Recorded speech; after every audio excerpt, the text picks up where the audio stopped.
नमस्कार, मी Praveen Baliram Babar, western Maharashtra regional business manager. आमच्या फीड बाजार कंपनीकडून तरुण, शिकाऊ आणि एज्युकेटेड मुलांसाठी एक सुवर्ण संधी उपलब्ध करून दिलेली आहे।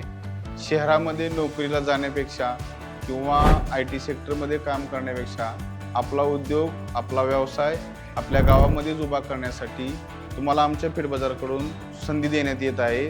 त्यामध्ये आम्ही फ्रँचायझी देत आहोत आमच्या कंपनीची, आणि त्यामध्ये फ्रँचायझीसाठी लागणारे जे काय मार्केटिंगचं उपलब्धता किंवा इतर काही गोष्टीची मदत पूर्ण तुम्हाला कंपनीकडून केली जाईल, आणि त्या माध्यमातून तुमचा व्यवसाय वृद्धी होण्यासाठी सर्व परीने प्रयत्न केले जातील आणि तुमचा व्यवसाय द्विगुणित करण्यात येईल। अधिक माहितीसाठी आम्ही खाली दिलेल्या नंबरवरती आपण अवश्य संपर्क साधावा आणि पुढील काही गोष्टी माहिती करून घेण्यासाठी कॉन्टॅक्ट करावा। धन्यवाद।